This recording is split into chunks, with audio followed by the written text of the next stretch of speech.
Hello नमस्कार, एक बार फिर से स्वागत है आपका मेरे YouTube channel study with civil buddy पर। मैं हूं Amit Singh Bhadauria. RSMSSB JE की पीवाईक्यूज़ की जो हमारी सीरीज़ है, जिसमें हम ज्योग्राफी के क्वेश्चंस डिस्कस कर रहे हैं, इस सीरीज़ का ये हमारा लेक्चर नंबर 3 होने वाला है। ठीक है, इससे पहले के जो 2 लेक्चर्स हैं, वो 2 लेक्चर अगर आपने नहीं देखे उन्हें आप ज़रूर देख लीजिएगा। चलिए तो फिर सीरीज स्टार्ट करते हैं। आपके सामने है क्वेश्चन नंबर 21। राजस्थान में जैविक उद्यान कहाँ स्थापित किए गए हैं?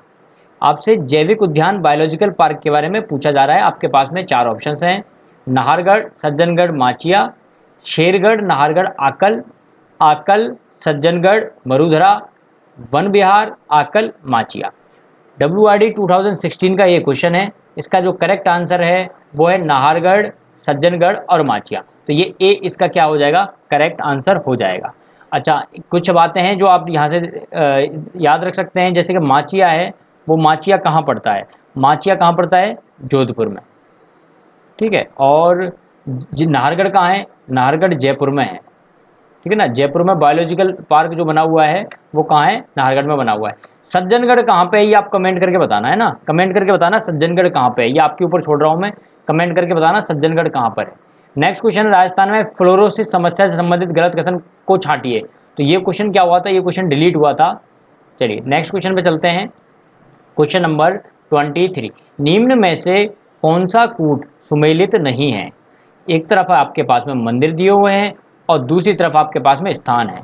जैसे श्रीनाथ जी का मंदिर नाथद्वारा में है, द्वारिकाधीश जी का मंदिर कांकरौली में है और मधुरेश जी का मंदिर जोधपुर में है। तो ये तो गलत है। ठीक है, और गोविंद देवी जी का जयपुर में, बिल्कुल गोविंद देवी जी का जयपुर में है। और गोविंद देवी जी के जयपुर की खास बात और है कि इनका जो हॉल बना हुआ है, ठीक है ना, जो सत्संग हॉल है, जो प्रांगण बना हुआ है, उस प्रांगण की जो छत है, वो छत क्या है? बिना किसी सपोर्ट के बनी हुई है। ठीक है ना, तो इतनी बड़ी छत बनी हुई है और बिना किसी बीच में सपोर्ट के, बीच में कोई भी उसमें कॉलम वगैरह नहीं है। तो ये बहुत बड़ी बात है। ठीक है, तो इसका जो करेक्ट आंसर है वो आपका क्या हो जाएगा? वो हो जाएगा सी, यानी कि मधुरेश जी का जो मंदिर है वो जोधपुर में नहीं है। चलिए आगे चलते हैं। सूफी संत मीठे साहब की दरगाह स्थित है। तो भैया ये गागरोन में स्थित है। ये ऑलरेडी मैंने बताया हुआ है कि गागरोन जो है, उस गागरोन में क्या है? सूफी संत जो है मीठे साहब, उनकी दरगाह है। नेक्स्ट क्वेश्चन, शारबाग स्थित है। शारबाग कहाँ स्थित है? शारबाग बूंदी में स्थित है। ये भी मैंने बताया था कि शारबाग जो है ये कहाँ स्थित है? बूंदी में स्थित है। चलिए नेक्स्ट क्वेश्चन आपके सामने है। राजस्थान का भौगोलिक क्षेत्रफल कितना है? आपके पास में 4 ऑप्शंस हैं कि राजस्थान का भौगोलिक क्षेत्रफल कितना है। तो ये इंपॉर्टेंट क्वेश्चन है काफ़ी, ये काफ़ी इंपॉर्टेंट क्वेश्चन है। और आप ये देख सकते हैं कि कम से कम 5 या 6 बार ये क्वेश्चन रिपीट हुआ है। प्रीवियस ईयर में अगर आप देखेंगे तो 5-6 बार ये क्वेश्चन रिपीट हुआ है राजस्थान में। तो ये आपका जो क्वेश्चन है इसका करेक्ट आंसर हो जाएगा बी। 3,42,239 वर्ग किलोमीटर इसका क्या है? ये इसका क्षेत्रफल है। तो आप ज़्यादा याद नहीं रख सकते तो इतना तो याद रखिए, 342 जो है ये इतना याद रख लिए आगे का। अगर आप आगे के 3 डिजिट याद हैं तो भी आप ऑप्शन क्या है वहाँ से क्या कर सकते हैं? एलिमिनेट कर सकते हैं। तो 342 एटलीस्ट इतना यहाँ पे याद रखिए, 3,42,000। नेक्स्ट क्वेश्चन है राजस्थान के, नेक्स्ट क्वेश्चन आपके सामने है, राजस्थान के किस क्षेत्र में मालवा का पठार स्थित है? तो जो मालवा का पठार है वो कहाँ है? दक्षिण साइड में पड़ता है, दक्षिण पूर्व साइड में। तो इसका करेक्ट आंसर क्या हो जाएगा? दक्षिण पूर्व हो जाएगा। जैसे आपको पता है कि जो राजस्थान है, उस राजस्थान का जो आकार है वो कुछ आकार कुछ इस टाइप का है, पतंग के जैसा है ना। आकार कैसा है? आकार कैसा है? ये देखो 5000 MCQs की जो सीरीज चल रही है उसमें मैंने ऑलरेडी ये चीज़ बताई थी। अगर आपने नहीं देखी तो जरूर देखना। जो आकार है वो कैसा है? पतंग के जैसा है। कैसा है? पतंग के जैसा। तो ये तो आपका क्या हो जाएगा? ये पूर्व वाला हिस्सा है, ये पश्चिम वाला हिस्सा है। ठीक है, ऊपर आपका उत्तर है और नीचे दक्षिण है। तो ये जो पूर्व है और ये दक्षिण है, इधर का जो हिस्सा है, इस वाले हिस्से की मैं बात कर रहा हूँ ना, इस वाले हिस्से की मैं बात कर रहा हूँ। अभी और जब ज्योग्राफी पढ़ेंगे डिटेल में तब आपको और समझ में आएंगी ये चीज़ें। मुकंदरा की पहाड़ियां अधिकतर विस्तारित हैं। जो मुकंदरा की जो पहाड़ियां हैं ये कहाँ विस्तारित हैं? देखो मुकंदरा के बारे में कुछ बहुत सारी इंटरेस्टिंग बातें, वो भी बताऊंगा मैं आपको। जो मुकंदरा की जो पहाड़ियां हैं वो बेसिकली कहाँ हैं? कोटा जिले में ज़्यादा हैं। देखो मुकंदरा के बारे में कुछ इंपॉर्टेंट बातें हैं वो समझ लेते हैं। मुकंदरा हिल्स पार्क है ये, ठीक है ना, ये पार्क का नाम है मुकंदरा हिल्स पार्क। ये जो पार्क है ये क्या है? ये पार्क कहाँ पर है पहले तो ये समझ लो। ये क्या है? कोटा में भी है, पहली बात तो है ना, ये कोटा में भी है प्लस झालावाड़ में भी है ना। कहाँ पर है? कोटा में है और झालावाड़ में है। तो और इसमें जो बातें हैं वो ये हैं कि जैसे मुकंदरा हिल्स पार्क है, इसका नाम किसने रखा? इसका नाम रखा था सीएम वसुंधरा राजे ने। किसने? सीएम वसुंधरा राजे ने। कब रखा था? ये रखा था 2006 में। उससे पहले इसका नाम था, पहले क्या है, 2003 में जब नेशनल पार्क इसको बनाया गया था तब इसका नाम रखा था राजीव गांधी नेशनल पार्क। क्या रखा था? Rajiv Gandhi national park. ठीक है ना, राजीव गांधी नेशनल पार्क रखा था। और उससे भी पहले इसका नाम क्या था? उससे पहले इसका नाम था दर्रा। क्या नाम था? दर्रा वन्य जीव अभ्यारण्य। वन्य जीव अभ्यारण्य, ये उसका उस पहले नाम था। तो मतलब इसके नाम चेंज होते चले गए, जिस सरकार बदलती है सरकार के हिसाब से इसका नाम भी बदल जाता है। पहले राजीव गांधी था, फिर बाद में वसुंधरा राजे ने इसका नाम रख दिया था मुकंदरा हिल्स पार्क। ठीक है ना, नेशनल पार्क। चलिए फिर आगे और इंपॉर्टेंट जो बात है जो एग्जाम में पूछी भी गई है, नोट करने वाली जो बात है वो ये है कि मुकंदरा हिल्स जो पार्क है इसमें क्या होता है, एक तोता मिलता है स्पेशल, जिसका नाम है हीरामन। कौन सा तोता? हीरामन तोता। जो हीरामन तोते मिलते हैं इनका एक नाम और भी है, हीरामन तोते को गागरोनी तोता भी बोलते हैं। क्या बोलते हैं? गागरोनी। गागरोनी तोते भी बोलते हैं इनको। इनकी खास बात क्या है? ये क्या है, इंसानों की तरह, मनुष्य की तरह क्या बोलते हैं? मनुष्य की तरह बोलते हैं। मनुष्य की तरह क्या करते हैं? मनुष्य की तरह बोलते हैं। ये इनकी खास बात होती है। एग्जाम में पूछा गया है कि हीरामन तोते जो हैं, गागरोनी तोते, वो कहाँ मिलते हैं? तो ये कहाँ मिलते हैं? ये मिलते हैं दर्रा, आपके पास ऑप्शन हो सकता है, ये हो सकता है मुकंदरा हिल्स, मुकंदरा की पहाड़ियां वगैरह जो हैं उनके आसपास ये मिलते हैं। ठीक है, तो ये बात समझ में आ गई आपको? चलिए अब आगे चलते हैं। नेक्स्ट क्वेश्चन आपका, सांबर झील आंतरिक अपवाह क्षेत्र की कौन सी नदी है? तो देखो सांबर झील कैसे आ गया यहाँ पर, सांबर झील नहीं होगा, ये सिर्फ इतना है आंतरिक अपवाह क्षेत्र की नदी कौन सी है, इनमें से आपको बताना कौन सी नदी आंतरिक अपवाह क्षेत्र की है। तो ये यहाँ से हटाओ, ये शायद टाइपिंग की वजह से आ गया है ना। तो आंतरिक क्षेत्र का आपको बताना है, तो आंतरिक की जो है वो कौन सी हो जाएगी? करेक्ट आंसर हो जाएगा मेंढा। कांतली, बांडी और मानसी ये नहीं है। ठीक है, और हाँ एक चीज और, नदी का जो टॉपिक है बहुत जल्दी स्टार्ट होने वाला है, नदियों के बारे में ट्रिक के साथ में मैं सारी नदी आपको बताने वाला हूँ।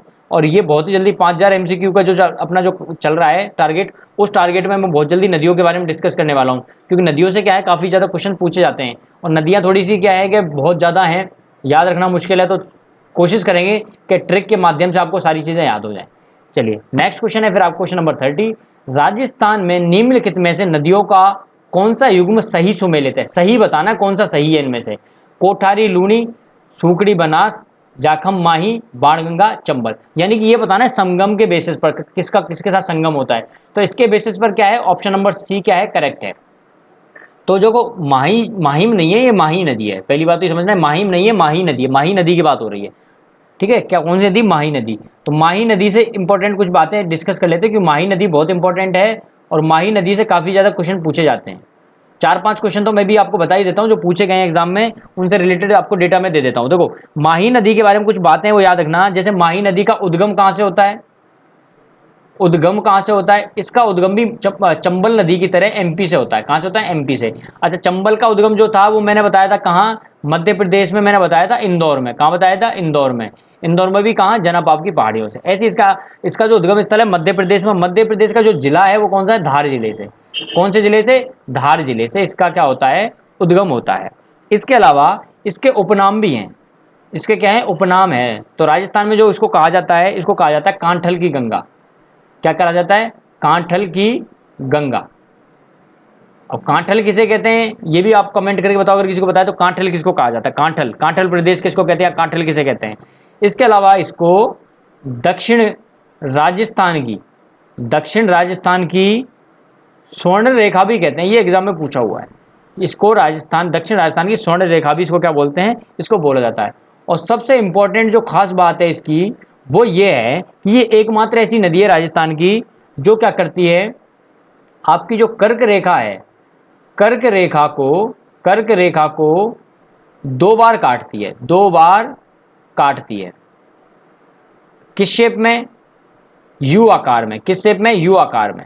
यू आकार में ये 2 बार काटती है। एक्चुअल में क्या है कि जैसे ये राजस्थान है, ठीक है, तो ये एमपी से नदी आएगी, एमपी से आके ये वापस चली जाएगी। तो ये क्या हुआ कि ये यू टाइप से बन जाती है और यहाँ कर्क रेखा निकल रही है, तो उसको 2 बार काटेगी इस तरह से। अब ये कहाँ किस एरिया से काटती है, ये आपको अगर पता हो तो ये कमेंट करके बताना।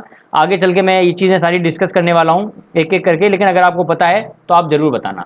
इसके अलावा एक खास बात और है इसकी, इस नदी की खास बात और है, ये त्रिवेणी संगम बनाती है। क्या बनाती है? त्रिवेणी संगम। त्रिवेणी संगम क्या होता है भैया? त्रिवेणी संगम का मतलब ये होता है कि तीन नदियां मिलती हैं। कौन कौन सी?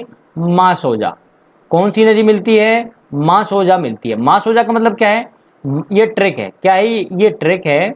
माँ का मतलब तो माही नदी, सो से बना माही, सोम और जैसे बना जाखम। ये तीन नदियां मिलती हैं, इनको बोलते हैं त्रिवेणी संगम। ये त्रिवेणी संगम कहाँ होता है? ये भैया होता है वेणेश्वर में। कहाँ होता है? वेणेश्वर में, जहाँ क्या है, मेला भी लगता है। वेणेश्वर कहाँ है? डूंगरपुर में। वेणेश्वर कहाँ है भैया? डूंगरपुर में। डूंगरपुर में पड़ता है वेणेश्वर। और यहाँ पे क्या होता है? यहाँ पे मेला लगता है। ये आपको याद रखना है कि त्रिवेणी संगम कौन कौन सी नदियां बनाती हैं, कहाँ बनाती हैं, और त्रिवेणी संगम में कौन कौन सी नदियां हैं। वेणेश्वर है, ये कहाँ है? डूंगरपुर में। यहाँ पे क्या है? मेला वेला भी लगता है। जब और चीज़ें हम डिस्कस करेंगे डिटेल में, तब और बातें बता देंगे, इतनी आप याद रखो।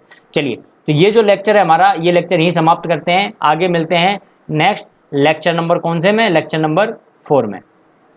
आपसे मेरी गुजारिश है कि आप इस वीडियो को ज़्यादा से ज़्यादा आप शेयर करो और अपने दोस्तों तक पहुंचाओ, क्योंकि ये जो वीडियो है इसके लिए काफ़ी मेहनत कर रहा हूं मैं मतलब मेरी तरफ से मतलब ये कोशिश है कि आपको आराम से सबसे अच्छा और सबसे बढ़िया कंटेंट मेरी तरफ से प्रोवाइड किया जाए, आपको कोई ज़्यादा परेशानी ना हो। बहुत बहुत धन्यवाद। Thank you.